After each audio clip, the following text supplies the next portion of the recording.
Bonjour les enfants, j'espère que vous allez bien, vous avez passé un bon week-end, que vous n'avez pas mangé trop de chocolat, que tout va bien. Donc comme promis, on se retrouve avec cette petite vidéo pour vous expliquer le travail de mardi uniquement, et puis après je vous ferai d'autres vidéos pour le travail de la fin de semaine. Donc cette vidéo là c'est uniquement pour le travail des moyens, et puis je ferai une autre vidéo pour le travail pour les grands. Alors je vous explique ce que je vous ai prévu pour aujourd'hui. Donc, on va faire un petit peu de, enfin vous allez faire un petit peu de numération avec le jeu des Lego. Donc pour le jeu des Lego, vous allez avoir besoin de cette feuille qui est dans la petite pochette que je vous ai donnée. Donc vous le connaissez, pour jouer, vous avez besoin donc de cette feuille, il faut prendre des pions et un dé. Vous pouvez prendre des pions dans n'importe quelle boîte de jeu vous avez, un dé classique, et puis il vous faudra des petites briques de Lego, ou si vous n'en avez pas, des petits objets que vous pourrez empiler les uns sur les autres. Si vous ne pouvez pas empiler, c'est pas très grave, des petites perles, on laisse côte à côte, l'essentiel c'est de pouvoir compter après à la fin. Donc ce jeu, vous le connaissez, vous choisissez des personnes pour jouer avec vous, tout le monde place son pion sur la case du départ, on lance le dé, on avance, et en fonction de ce qui est indiqué sur la case sur laquelle on tombe, on fait l'action qui est indiquée, plus vous savez que ça veut dire qu'on doit prendre des Legos, et si c'est un moins, ça veut dire que vous en retirez. On attend que tout le monde ait fini le parcours, que tout le monde soit arrivé jusqu'au bout, et là, on compare. Si vous avez des Legos et que vous avez réussi à les empiler, on compare et c'est la tour la plus grande qui gagne. Si vous avez pris des petites perles, on compare également les quantités et c'est celui ou celle qui a la plus grande quantité de perles qui gagne. On peut faire des modifications pour ce jeu, on peut prendre soit un dé classique, soit mettre des petites gommettes sur un dé et écrire le chiffre. Donc ça permet de travailler aussi les reconnaissances du chiffre écrit plutôt que les constellations, mais on peut faire les deux versions, on peut jouer avec les deux. On peut aussi modifier le plateau de jeu, là on a des chiffres de 1 jusqu'à 3 uniquement.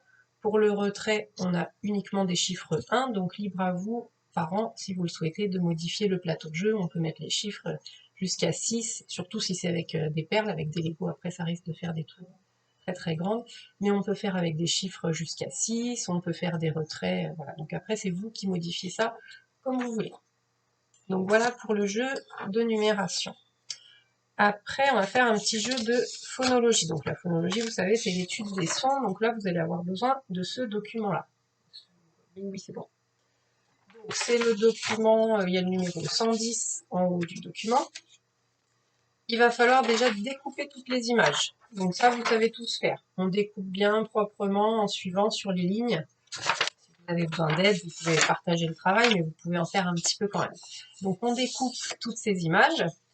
On demande à papa, maman, le grand frère, la grande sœur, papy, mamie, peu importe, à celui ou celle qui vous fait travailler de conserver la première image de chaque famille, enfin la première ou une autre, peu importe, l'essentiel c'est d'avoir de côté une image de la famille pas, une image de la famille T, une image de la famille vous, etc. On garde une image de côté. Vous prenez toutes les autres images que vous mélangez, et sur la table ou par terre, peu importe, vous installez l'image de chaque famille qui avait été mise de côté et vous allez devoir retrier toutes celles que vous avez gardées et les remettre dans la bonne famille pour que ça commence par la même syllabe. Donc ça, vous savez le faire, on l'a déjà fait plusieurs fois en classe. C'est les mêmes images, c'est les mêmes dessins, donc vous les connaissez normalement et ça devrait pas trop poser de problème. Je l'espère. Vous me direz si ça a été ou si vous avez rencontré des difficultés. Ensuite, je vais vous demander de faire un coloriage du mois d'avril, celui que vous voulez. Soit celui-ci, soit celui-ci. Vous en choisissez un, vous n'en faites qu'un aujourd'hui. Vous connaissez le principe, ça ne change pas. On choisit une couleur pour chaque espace, on essaye de bien s'appliquer, on ne déborde pas, et on change les couleurs pour que ce soit assez joli. On ne fait pas toutes la même couleur, on colorie également les lettres du mois d'avril, une lettre de chaque couleur. Ensuite, on va travailler les lettres. Donc, on va faire le jeu du circuit de l'alphabet. Vous avez deux feuilles comme celle-là. Donc, il y en a une que vous allez conserver comme elle se présente, comme elle est là. Et la deuxième, vous allez devoir découper toutes les petites lettres. Toutes les cases des lettres de l'alphabet, vous les découpez. Une fois qu'elles sont découpées, vous les placez sur le plateau qui était resté entier. Donc, on va se retrouver avec un plateau de jeu et une deuxième lettre par-dessus chaque lettre de l'alphabet. Vous allez avoir besoin de pions pour jouer et d'un dé. Le principe, on lance le dé, on avance son pion, je vais tomber sur une lettre, mettons que je tombe ici. Pour pouvoir gagner la petite carte de la lettre, je dois dire son nom. Si je donne le bon nom, je gagne la carte. Si je me trompe de lettre, je ne prends pas la carte et je passe mon tour. On termine le tour, on essaye de récupérer un maximum de cartes. Si vous voyez par an que c'est trop long, c'est pas grave s'il reste des cartes sur le plateau, on s'arrête et on compare, c'est la personne qui a gagné le plus de cartes qui a gagné la partie. Donc l'idée c'est vraiment de pouvoir reconnaître toutes les lettres de l'alphabet. Ce jeu-là, de toute façon, je vous le ferai tous les jours. Jeudi et vendredi également, pendant les vacances. Si ça vous plaît aussi, pas de souci. Je vous ai mis ensuite une feuille avec des modèles à faire en Capla. Celui-ci est un petit peu sombre. Bon, l'idée, alors vous n'êtes pas obligé de refaire cela, si vous pouvez vous en inspirer, mais si vous avez chez vous d'autres modèles, l'idée c'est en fait de travailler la construction à partir d'un modèle, de prendre les repères sur un modèle existant et de reproduire à l'identique. Donc celui-ci ou un que vous avez chez vous, peu importe. C'est voilà, c'est juste cette compétence-là que je veux vous faire travailler. Bien sûr, après on m'envoie des photos. Je veux voir avec le modèle et la réalisation. Donc ça c'est pour les caplas, enfin les caplas ou autre chose. Hein. Si vous avez après, il y a peut-être des enfants qui n'ont pas de caplas, donc pas de souci. Si vous avez vous autre chose, des clipots ou voilà, l'essentiel c'est d'avoir un modèle de départ et de faire la réalisation à l'identique. Après, vous pouvez aussi tout à fait vous inspirer, par exemple, de ce modèle-là en capla et le reproduire avec autre chose, avec des fourchettes, avec des cuillères, avec, si vous n'avez pas de capla, avec des bouts de bois, avec ce que vous voulez, pour que ça représente cette forme-là. Celle-ci, ça sera plus difficile.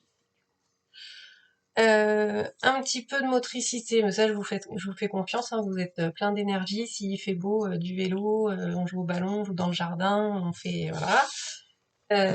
Au cas où, je vous ai mis ce petit jeu qui est rigolo, donc c'est un petit jeu de loi, on joue à plusieurs, on lance le dé, on avance et on fait l'action qui est indiquée sur la case. Et puis un petit peu d'écriture, donc ça c'est pareil, il y aura tous les jours, vous avez vu dans la pochette, je vous ai préparé une feuille comme ça. Donc tous les jours, vous me ferez la date. Donc moi je vous ai mis le modèle uniquement pour la date, vous réécrirez en dessous et vous penserez à bien nommer toutes les lettres. Donc là il faut vraiment qu'il y ait un adulte avec vous pour vérifier que vous connaissez bien le nom des lettres. Si vous pouvez également le son, le bruit qu'elles font. Une fois que vous avez fait ça, vous voyez qu'il reste encore plein de lignes. Alors, ce que j'aimerais, c'est que vous m'écriviez une phrase pour me dire ce que vous voulez, quelque chose que vous avez fait dans la journée, quelque chose que vous avez mangé, enfin peu importe, vraiment ce que vous avez envie, et vous demandez à un adulte de vous faire le modèle ici. Donc vous faites le modèle sur la ligne qui se trouve là, et vous réécrivez en dessous. Si jamais vous n'avez pas assez de place parce que parfois nous on arrive à faire les lettres un peu plus fines et vous c'est parfois un petit peu plus gros donc ça prend plus de place, c'est pas grave, il y a plein de lignes en dessous. Donc voilà, une petite phrase très simple, hein, il n'y a pas besoin de me faire un roman, hein, c'est pas voilà, juste pour s'entraîner à écrire, à me faire des lettres de la bonne taille. Voilà pour l'écriture.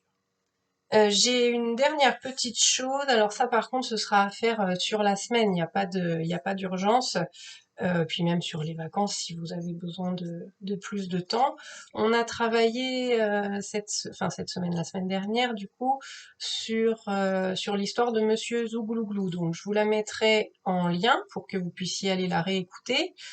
Et vous vous rappelez qu'on a fait nos expériences justement pour connaître les matériaux qui flottent, qui coulent. Alors, on a utilisé tout ce petit vocabulaire. Et ben votre défi cette semaine, ça va être de me fabriquer un bateau qui flotte. C'est mieux.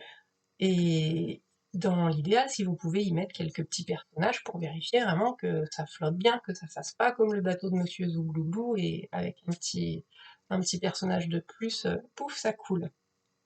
Donc là, ce que je vais vous demander, si c'est possible, donc bah, voilà, vous réfléchissez à tout ce qu'on a fait, vous vous rappelez tout ce dont on a parlé, les matériaux qu'on avait utilisés, les expériences qu'on avait faites dans la bassine, ce qui coule, ce qui flotte, essayez de vous rappeler un petit peu tout ce qu'on avait manipulé. Et puis bah, à la maison, vous voyez, alors pas tout seul, vous vous servez pas tout seul pour faire vos bricolages, vous demandez à vos parents, hein, pas d'ennui, donc vous demandez, vous vous faites accompagner, vous proposez les idées, mais vous voyez si c'est possible ou pas d'utiliser tel ou tel matériel ou ustensile.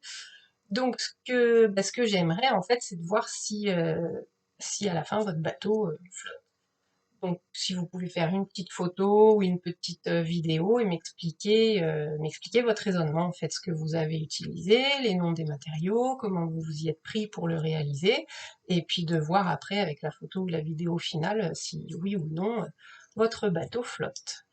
Donc c'est pour ça que je vous dis, prenez le temps, il y a toute la semaine, il y a les 2 semaines de vacances, voilà.